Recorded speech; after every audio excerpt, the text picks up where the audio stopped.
ఆంధ్రప్రదేశ్ సార్వత్రిక ఎన్నికలకు ఉత్కంఠంగా ఎదురుచూస్తున్నటువంటి exit polls రానే వచ్చాయి. SGED society for global enhancement and development Lucknow survey ప్రకారం టీడీపీ, జనసేన, బీజేపీ ఎన్డీఏ కూటమికి పట్టం కట్టారు. వీరి ఎగ్జిట్ పోల్ ఆధారంగా చూసుకుంటే వైసీపీకి ఘోర పరాజయం తప్పదని తెలుస్తుంది.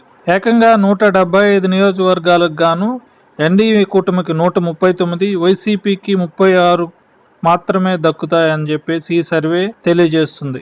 ఒక 10 నియోజకవర్గాలు అటు ఇటుగా తప్పకుండా ఎన్డీఏ కూటమి మెజారిటీ వస్తుంది, అత్యధిక మెజారిటీ. ఇకపోతే నియోజకవర్గాలు జిల్లాల వారీగా చూసుకుంటే ఉమ్మడి శ్రీకాకుళం జిల్లా 10 నియోజకవర్గాలకు గాను పూర్తిగా ఎన్డీఏ ఆధిపత్యం కొనసాగిస్తుందని, క్లీన్ స్వీప్ గా దూసుకుపోతుందని తెలియజేస్తుంది. ఇకపోతే శ్రీకాకుళం జిల్లా ఇచ్చాపూర్ నియోజకవర్గాన్ని చూస్తే టీడీపీ అభ్యర్థి బెందలాం అశోక్ హ్యాట్రిక్ విజయాన్ని కొనసాగిస్తాడని తెలియజేస్తుంది.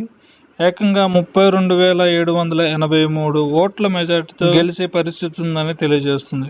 ఇకపోతే పలాసకు వస్తే గౌతు సిరీస 21,682 మెజారిటీతో గెలిచే పరిస్థితులు. తర్వాత టెక్కలి నియోజకవర్గానికి వస్తే టీడీపీ రాష్ట్ర అధ్యక్షులు కింజరాపు అచ్చెన్నాయుడు ప్రత్యర్థి దువ్వాడ శ్రీనివాస్ పై 17,265 ఓట్ల మెజారిటీతో గెలిచే పరిస్థితి ఉందని ఈ సర్వే తెలియజేస్తుంది. నియోజకవర్గ టీడీపీ అభ్యర్థి గోవింద్ రెడ్డి శాంతిపై 15,126 ఓట్ల మెజారిటీతో గెలిచే పరిస్థితులు ఉన్నట్టు తెలియజేస్తుంది. శ్రీకాకుళం కొత్త అభ్యర్థి Gondu Shankar revenue minister, senior నాయకుడైనటువంటి ధర్మాన ప్రసాద్ పై 19,593 మెజార్టీతో గెలిచే పరిస్థితులు ఉన్నట్టు తెలియజేస్తుంది. ఆమ్దాల వలస నియోజకవర్గానికి వస్తే ప్రస్తుత అసెంబ్లీ స్పీకర్ తమ్మినేని సీతారాంపై ప్రత్యర్థి కోన రవికుమార్ 17,282 ఓట్ల మెజార్టీతో గెలిచే పరిస్థితులు ఉన్నట్టు ఈ సర్వే నిగ్గు తేల్చింది.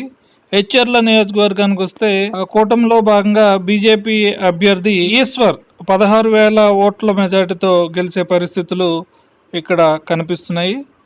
నరసనపేట నియోజకవర్గానికి వస్తే మాజీ ఉప ముఖ్యమంత్రి ధర్మాన కృష్ణదాస్ పై బొగ్గు రమణమూర్తి 15,831 ఓట్ల మెజార్టీతో గెలిచే పరిస్థితులు ఇక్కడ కనిపిస్తున్నాయి. ఇకపోతే రాజాం నియోజకవర్గానికి టీడీపీ అభ్యర్థి కొండ్రు మురళి 14,791 ఓట్ల మెజార్టీతో గెలిచే పరిస్థితులు కనిపిస్తున్నాయి. పాలకొండ నియోజకవర్గానికి వస్తే జనసేన అభ్యర్థి 6,661 మెజార్టీతో గెలిచే పరిస్థితులు కనిపిస్తున్నట్టు ఎగ్జిట్ పోల్స్ నిగ్గు తేల్చాయి.